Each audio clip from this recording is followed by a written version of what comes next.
Greg, Greg, Greg. look at Daddy. Look at Daddy. That wasn't very nice.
Go, Greg. Go.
aquí no tratan de tirar a amor, tú agarras uno, ese uno va con el otro para abajo.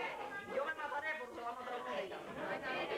Dos que están con esa trama, todas. Una maqueta, puma, puma, puma, puma. Y se está ahí, pues. De repente, hay un tipo que está parado, aguantando la vela. Entonces, de adelante, el capitán le dice, ven acá. Y él dice, yo.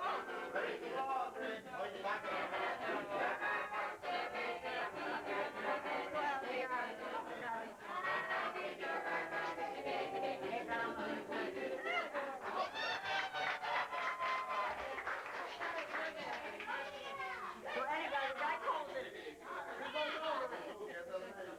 Listen to this. The guy calls him over. Y le dice a ese, te muevas la que va para allá. Y dice, tú ves al hombre ese que está parado y aguantando la vaina. Dice, sí. Una pistolita.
Is it good, Greg?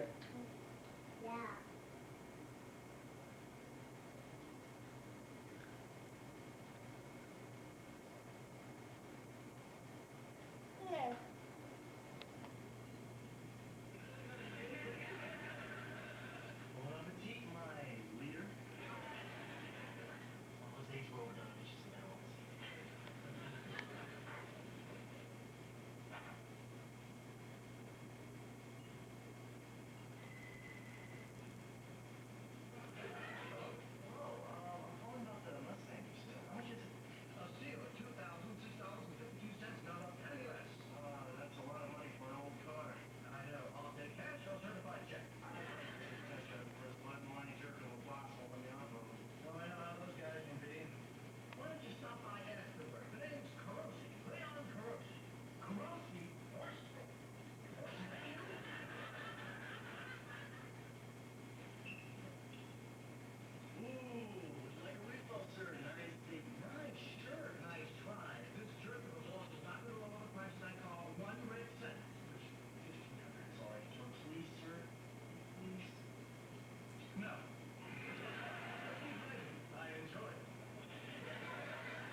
It's the world of creative costuming.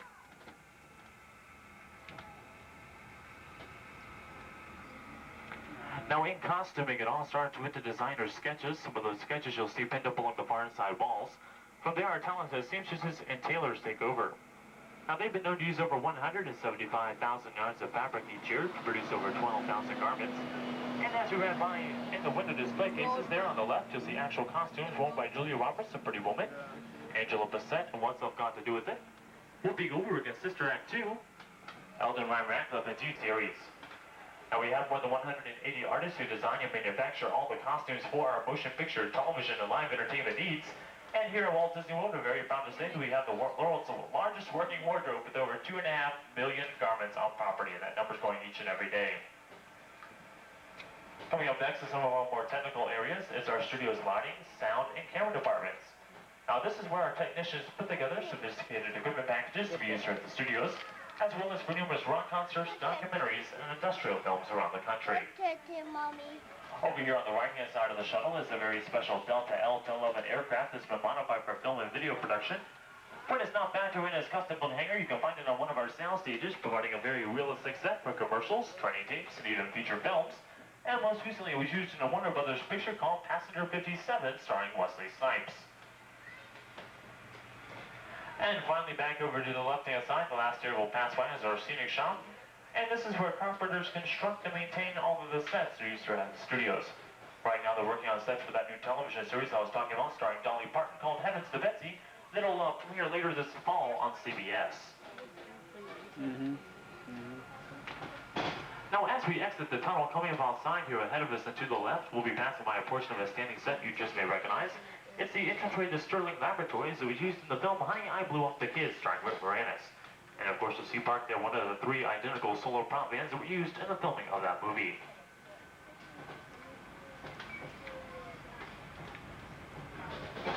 Now also out here to the left is a large green canopy. Under that canopy is the special effects underwater tank used in the television series Thunder in Paradise, starring Hulk Hogan. Now, Thunder in Paradise is brought to us by the executive producers of Baywatch. It also stars Chris Lemon, Patrick Meany, and supermodel Carol Alt. The tank ranges in depth from 4 to 16 feet deep. The bottom is sculpted to look like the ocean floor. And the green canopy is so we can do nighttime shoots in the middle of the day. And just past the tank here, you'll see the actual star of the show itself, the Thunderboat, the Grace Arrow. Right now, we're approaching a part of our backlot known as Residential Street, and I know a lot of you love to come and live here at Walt Disney World, but before you guys go decide to pack your bags and move in, I suggest to take a closer look right through the first house there on the right. Yeah, you'll notice that these houses have no insides or backs to any of them. They're all just false fronts or facades used for exterior shots only. Second house coming up on the right, number 242, is Vern's house in the movie Ernest Saves Christmas, starring Jim Varney. Their very first movie was shot here at the Disney MGM Studios back in 1988. Now, since different scripts call for different neighborhoods, all 8 houses here on Residential Street have been designed to reflect a different style of American architecture. They've all been used at one time or another in a motion picture, a commercial, or a television show. And speaking of television shows, the by far most famous house here on the block is coming up to our left-hand side. It's the beige Hawaiian style with all the ferns out front. For 7 years, that was the home to the Emmy Award-winning Golden Girls, starring Bea Arthur, Betty White, Rue McClanahan, and Estelle Getty. Now, all the exterior footage for that show was shot right here on our back lot, and then edited together with footage of all the interiors, which were shot on a soundstage out in California. Now, the next house coming up on the left here, you may recognize the blue house. That's Alice's house from the Disney Channel's Adventures in Wonderland.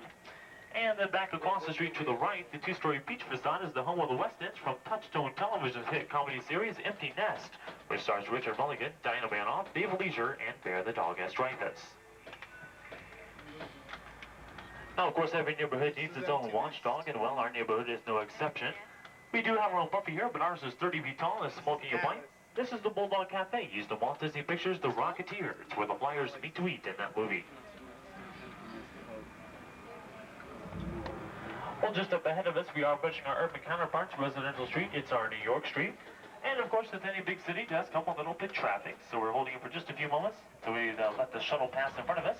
And then we'll be back on our way. Hi, guys. And how's everybody doing back in that very last car back there? Y'all doing okay back there? All right, great job. Okay, well, right now we're going to take you into our boneyard. This is like an outdoor attic where we store all of these cars, jeeps, planes, trains, boats, buses, all sorts of things until they need it for another production. In his movie Indiana Jones and the Last Crusade, starring Harrison Ford and Sean Connery. And the large tank here is the one that they had to fight on top of before it rolled over the cliff. And actually, if you take a look at the treads on the tank, they're actually just made out of rubber instead of steel. Next, we'll be passing by some props used in the film Who Framed Roger Rabbit. 3 blue cars driven by actor Bob Hoskins as Detective Eddie Valiant as he entered Toontown. Every time it was hit, shot, or blown up, a different car had to be used. There's a total of 7 of those cars used altogether. Orange red trolley car is also from the same film, but actually it's just a city bus modified to look like a trolley car. Steel wheels are actually fiberglass coverings completely hiding the bus's radial tires. You see, it was a lot cheaper to convert an old bus than it was to actually lay down steel trolley tracks all over the set. We have the blue helicopter cockpit section formed by Roy Scheider in the film Blue Thunder. We also have a couple of push carts and a beat-up bobsled from Walt Disney Pictures' Cool Running, starring John Candy and Dougie Doug about the first Jamaican Olympic bobsled team. All right. The 2 futuristic-looking police cars are from Blade Runner, and the red Coyote cars from the old television series Hardcastle of McCormick. But right now, folks, take a look across the canal. You get a real backstage view of our homes over there on Residential Street. As you can see, there's not a lot of privacy in that neighborhood, but if you notice the architectural details, such as the shingles on the roof, how they stop just beyond camera range, that's because they only build what the camera needs to see. Now we're pushing up ahead of us around the large standing set that was modeled after an actual canyon out Southern California. And this is the set that I was talking about that they are testing some special, had to hoist it up over the canyon walls and then lower it down into place using a large crane. Now as you can see, the set is a little bit wet out there, and that's because in this particular scene it calls for real downpour. Now time is money in the movie making business, and we can't always sit around waiting for Mother Nature. So when those cameras are ready to roll, the actors are ready to act, our rain has got to be ready to fall. It's got to be ready to fall on cue. Now this illusion is being created by powerful water spouts located on top of the canyon just out of camera range. And if you'll notice, the rain is not even touching the tanker truck. Now it only goes about 1/3 of the way out. And of course, to the camera's view, it looks like the whole set is actually getting wet. Now if you want that maybe a thunderstorm to... Oh, you want to? Guys, we have a sugar bus out here. Hello, Pud, please, we have a sugar bus inside the canyon. Okay, folks, looks like we're caught this next scene. Everybody just hold on, stay seated, we're getting your roll as soon as possible.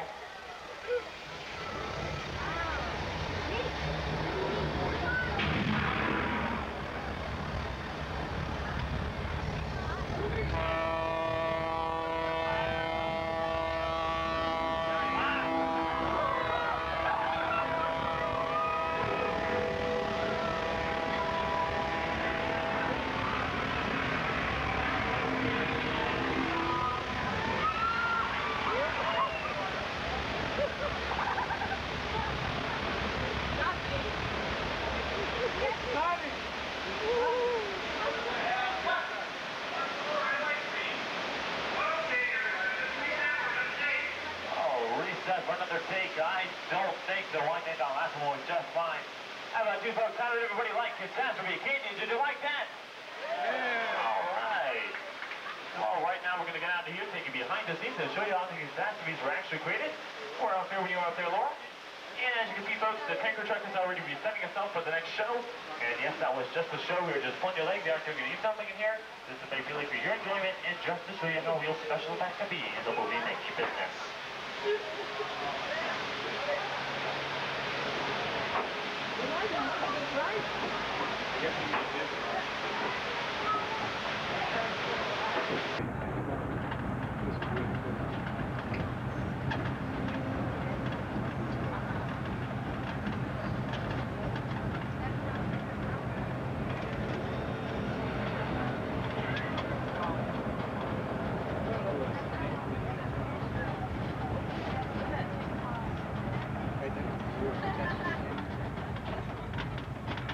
Okay, as we turn the final corner, it gives me one last chance to check them on the back half back there. Hi, guys. Y'all don't look at back there.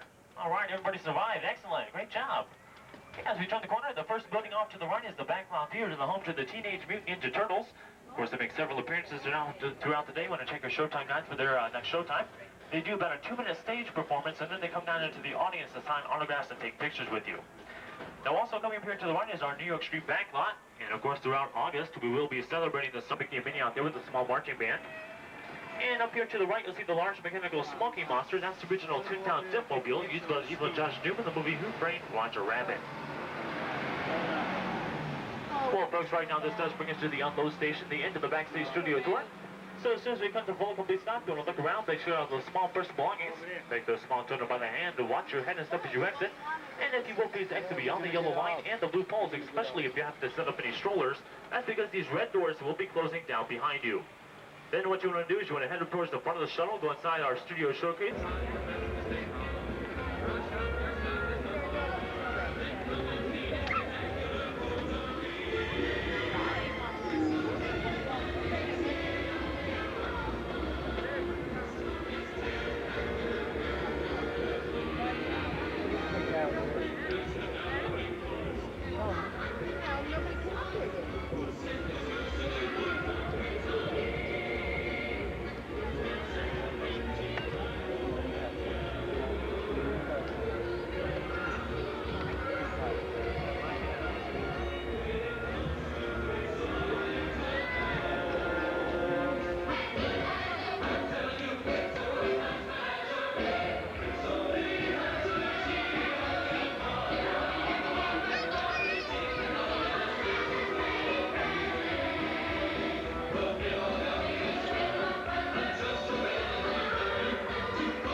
In the old bazaar, hey you, it's a brand new star. Oh, come be the first on your block to meet his eye.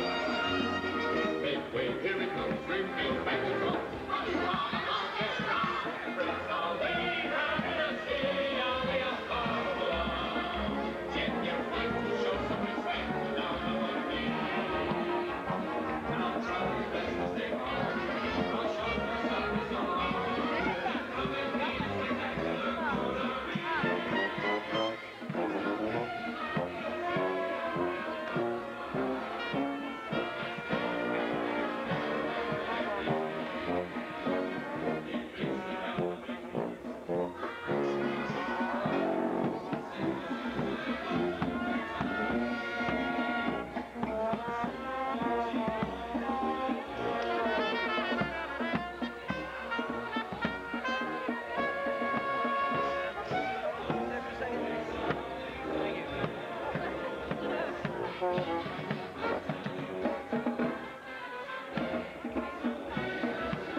I said it right, Mhm. and then Don't stand in front of the camera. I'm trying to.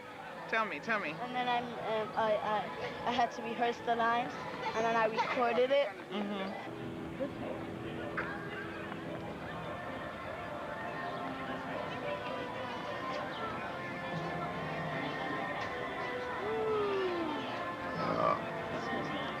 We got that on tape.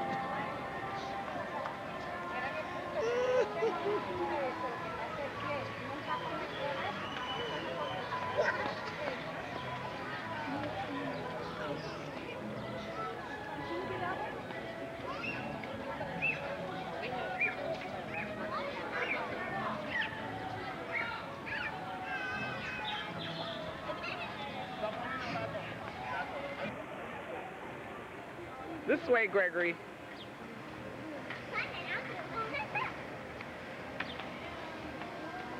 Yeah, man.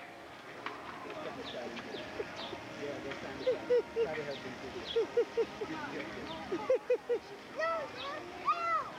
Try to help him, Gail. Try to help him. Mac, why did you send Gail Marie there? Try to help him. No, don't try anymore. He's just. Help him. Come on, man. Try to help him, dude. You're gonna bump into the